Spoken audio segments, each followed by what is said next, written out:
नमस्कार, आपका स्वागत है। एक समय की बात है, भगवान श्री कृष्ण के मित्र उनसे मिलने के लिए द्वारिका नगरी पधारते हैं। भगवान श्री कृष्ण उनका स्वागत करते हैं और उनके आने का कारण पूछते हैं। भगवान श्री कृष्ण के सखा उनसे कहते हैं, हे केशव, तुम तो सर्वज्ञ हो, सब कुछ जानते हो। आज मैं तुम्हारे पास यह जानने के उद्देश्य से आया हूँ कि मनुष्य को किन किन वृक्षों का रोपण करना चाहिए, कौन से वृक्ष भवन के सामने लगाने चाहिए, किन वृक्षों का रोपण करने से दरिद्रता दूर होती है तथा शत्रु, रोग, भय, भूत, पिशाच आदि संकटों से बचने के लिए कौन से वृक्ष भवन की सीमा में लगाने चाहिए। भगवान श्री कृष्ण मुस्कुराते हुए कहते हैं, हे सखा, तुमने आज समस्त मानव जाति के कल्याण के उद्देश्य से अत्यंत महत्वपूर्ण प्रश्न किया है। इस संसार में वृक्षों का बहुत ही बड़ा योगदान है। वृक्ष सदा ही पूजनीय है, किंतु आज तुमने उचित ही प्रश्न किया है। भवन की सीमा में वृक्षों को लगाना बहुत ही शुभ फल प्रदान करता है। वृक्ष तथा पौधे भवन की सुंदरता को बढ़ाते अवश्य है, साथ ही ये वातावरण को शुद्ध रखते हैं। वृक्षों से सकारात्मक ऊर्जा का संचार होता है, जो मनुष्य के जीवन के लिए अत्यंत आवश्यक होती है। वृक्ष नकारात्मकता को कम करके वातावरण को अधिक सकारात्मक बनाने का कार्य करते हैं। घर के सामने शुभ पेड़ पौधे लगाने से घर में सुख समृद्धि आती है।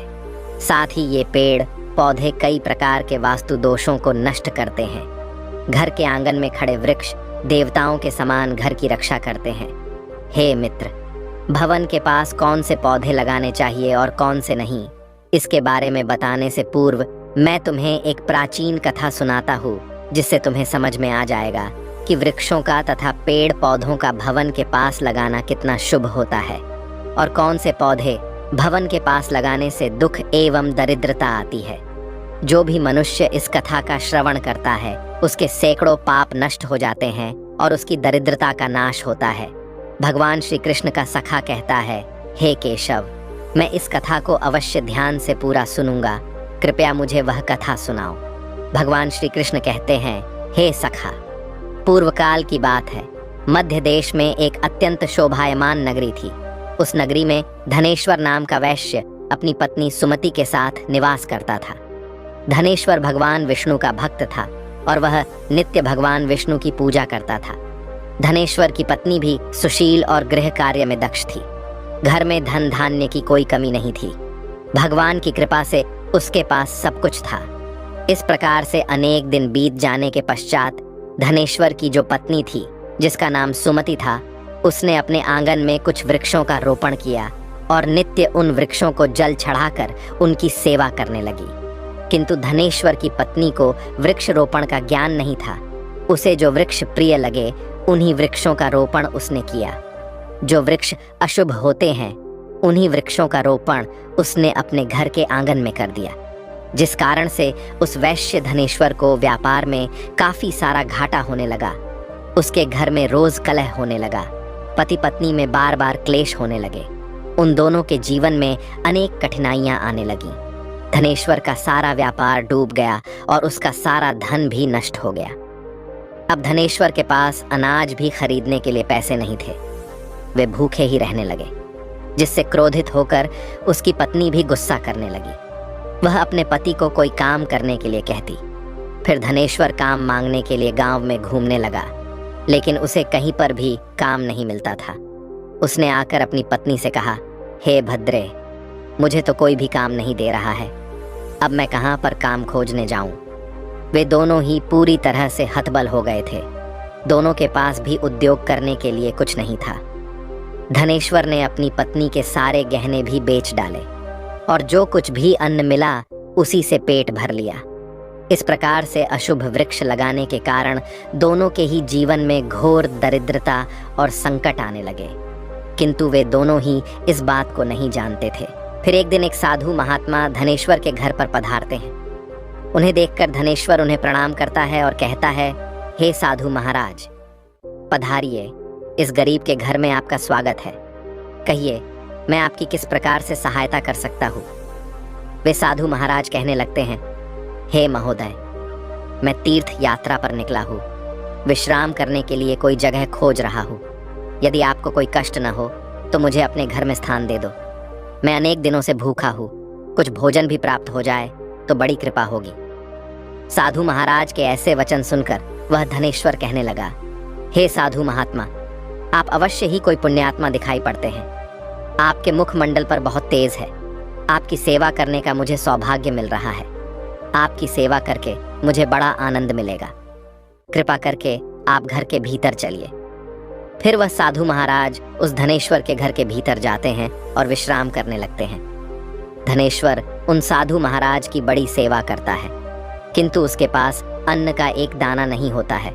तो वह अपनी पत्नी से कहता है, हे प्रिय, आज हमारे घर पर जो साधु महात्मा आए हैं वे बड़े पुण्यवान दिखाई पड़ रहे हैं। हमें उनके भोजन के लिए कुछ उपाय करना चाहिए।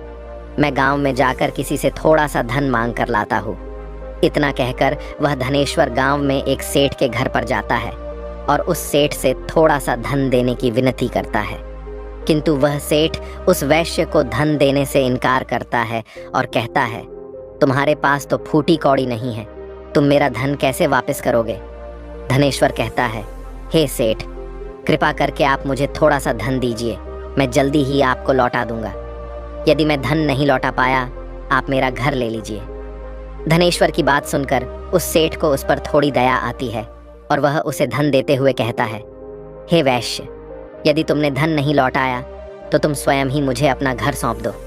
धनेश्वर कहता है, हे सेठ, मैं वचन देता हूँ, यदि मैंने धन नहीं लौटाया तो मैं आपको मेरा घर सौंप दूंगा। फिर धनेश्वर उस सेठ से धन लेकर बाजार से दूध, चावल, सब्जी, आटा, शक्कर आदि चीजें खरीद लेता है और लौटकर अपने घर आ जाता है।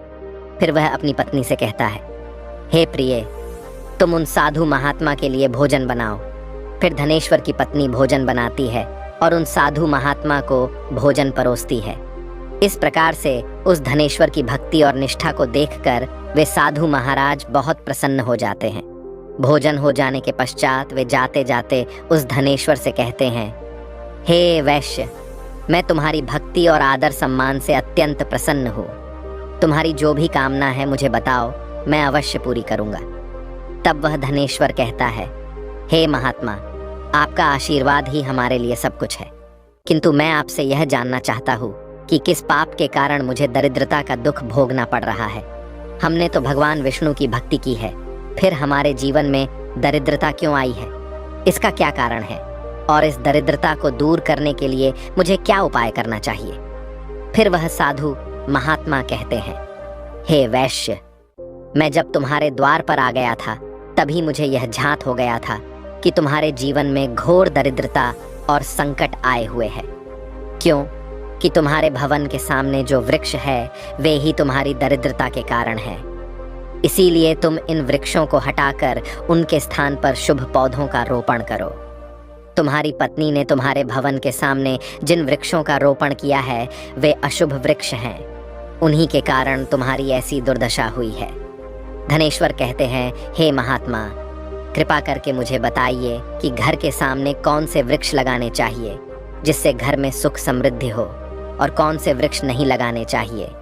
कृपा करके आप मुझे विस्तार से समझाइए, मैं आपका बड़ा आभारी रहूंगा। फिर वह साधु महात्मा कहते हैं, हे वैश्य, ठीक है, अब मैं तुम्हें उन शुभ वृक्षों के विषय में बताता हूँ जिन्हें घर के पास लगाने से शुभ फलों की प्राप्ति होती है। इसीलिए तुम ध्यानपूर्वक सुनो। हे वैश्य, किसी जलाशय के समीप पीपल का वृक्ष लगाने वाले मनुष्य को जो फल मिलता है वह सैकड़ों यज्ञों के समान होता है। जब पीपल के पत्ते उस जलाशय में गिरते हैं तो वे पिंड के समान होकर पितरों को तृप्ति प्रदान करते हैं। इससे सभी प्रकार के पितृ दोष समाप्त हो जाते हैं। जो मनुष्य नित्य स्नान करके पीपल को स्पर्श करता है वह सभी पापों से मुक्त होता है और कभी पराजित नहीं होता है। पीपल को स्पर्श करने से लक्ष्मी की प्राप्ति होती है और उसकी प्रदक्षिणा करने से आयु में वृद्धि होती है। पीपल की जड़ में श्री विष्णु, तने में शिव जी और अग्रभाग में ब्रह्मा जी स्थित रहते हैं। अमावस्या के दिन पीपल को प्रणाम करने से जो फल मिलता है वह 1000 गाय के दान के बराबर होता है। इस संसार में पीपल के समान कोई वृक्ष नहीं है। साक्षात श्री हरि इस वृक्ष के रूप में पृथ्वी पर विराजमान है। पीपल के वृक्ष को चोट पहुंचाना अथवा उसकी टहनी तोड़ना महापाप माना गया है। ऐसा मनुष्य एक कल्प तक नरक में रहता है, और जो पीपल को जड़ से काटता है उसका कभी नरक से उद्धार नहीं होता है। हे वैश्य, अब मैं तुम्हें दूसरे वृक्ष के बारे में बताता हूँ। आंवले का फल समस्त लोकों में प्रसिद्ध और परम पवित्र है। आंवले को लगाने से स्त्री और पुरुष जन्म मृत्यु के बंधन से मुक्त हो जाते हैं। यह पवित्र फल भगवान विष्णु को अत्यंत प्रसन्न करने वाला एवं शुभ माना गया है। इसको खाने से सभी पापों से मुक्ति मिलती है। आंवला खाने से आयु बढ़ती है, उसका जल पीने से रोगों का नाश होता है, और आंवले को जल में मिलाकर स्नान करने से दरिद्रता दूर हो जाती है और सभी प्रकार के ऐश्वर्य प्राप्त होते हैं। जिस घर में आंवला सदा मौजूद रहता है उस घर में कभी दैत्य और राक्षस नहीं आते हैं। एकादशी के दिन अगर आंवला मिल जाए तो संसार के सभी तीर्थों से बढ़कर फल प्राप्त होता है। अपने केश में आंवला लगाने वाला फिर से मृत्यु लोक पर जन्म नहीं लेता है। जिस घर के सामने आंवले का वृक्ष होता है वहां पर साक्षात लक्ष्मी नारायण निवास करते हैं।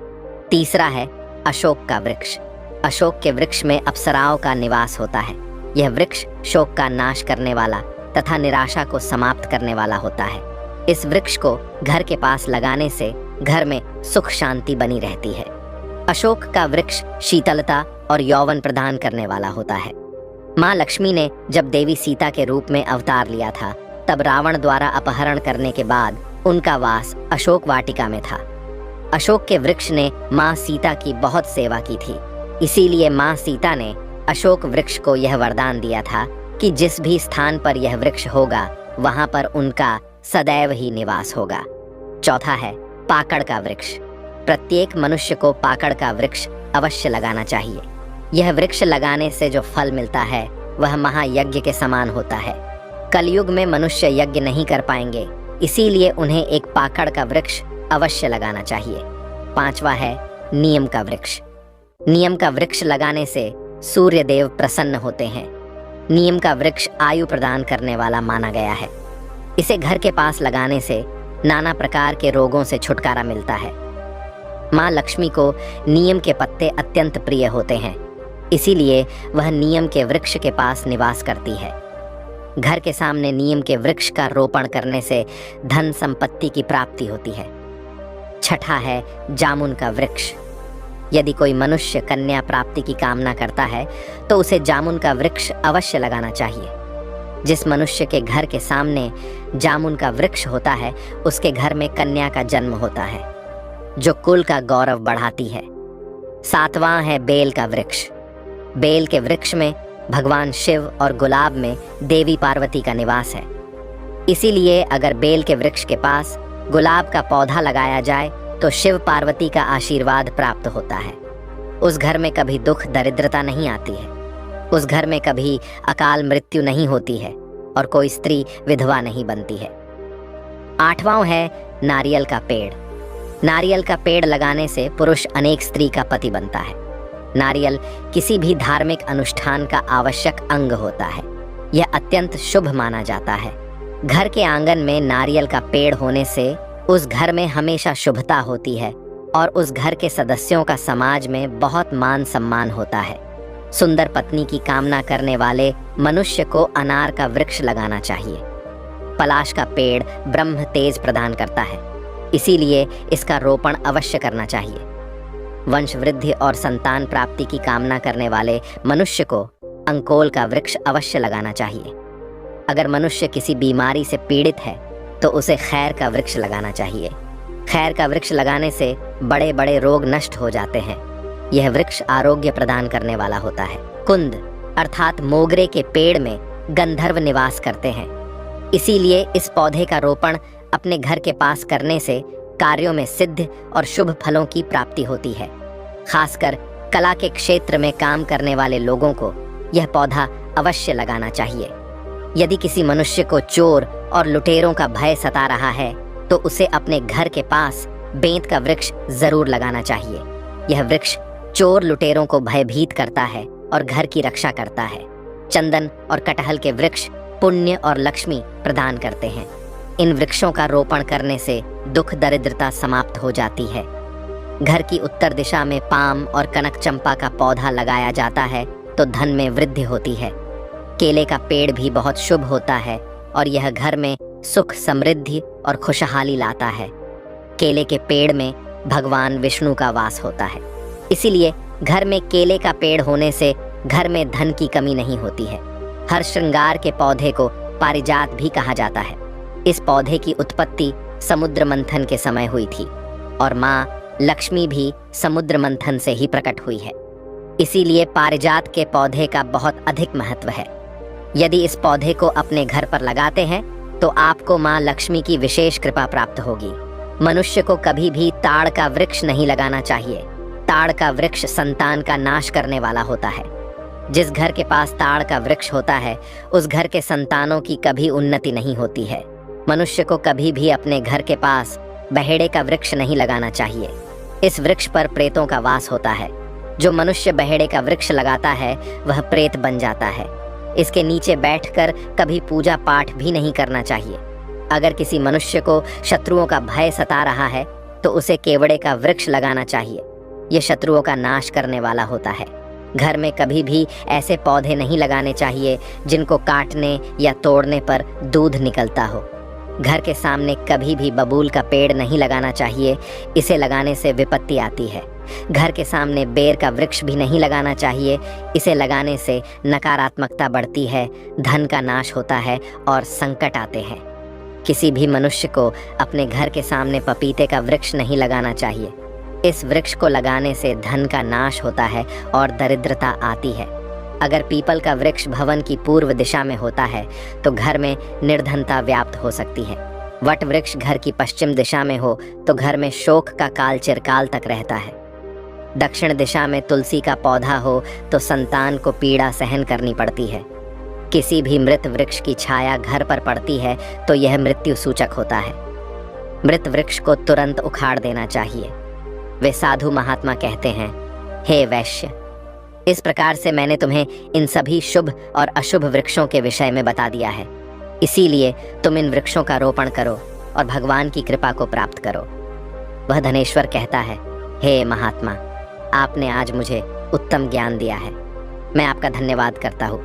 फिर वे साधु महात्मा धनेश्वर को आशीर्वाद देकर उस स्थान से अंतर ध्यान हो जाते हैं। साधु महात्मा को अचानक से अदृश्य हुआ देखकर धनेश्वर और उसकी पत्नी को आश्चर्य होता है। फिर उन्हें समझ में आ जाता है कि साक्षात भगवान विष्णु ही उनके घर पर आए थे। फिर धनेश्वर उन साधु महात्मा के कहे अनुसार अपने घर के सामने अनेक शुभ वृक्षों का रोपण करता है, जिससे अचानक ही उसे बहुत सारे धन की प्राप्ति होती है और उसकी दरिद्रता दूर हो जाती है। धनेश्वर और उसकी पत्नी भगवान विष्णु का धन्यवाद करने लगते हैं। भगवान श्री कृष्ण कहते हैं, हे सखा, इस प्रकार से मैंने तुम्हें शुभ और अशुभ दोनों प्रकार के वृक्षों के बारे में बताया है। अब तुम भी जाकर अपने भवन के पास इन वृक्षों का रोपण करो। तो दोस्तों, इस प्रकार से भगवान श्री कृष्ण ने भवन के पास लगाए जाने वाले शुभ और अशुभ वृक्षों के बारे में बताया है। उम्मीद है आपको यह कथा पसंद आई होगी। जानकारी अच्छी लगी तो वीडियो को लाइक ज़रूर करें और कमेंट में जय श्री कृष्ण अवश्य लिखें। साथ ही चैनल को सब्सक्राइब करें। आप सभी का धन्यवाद।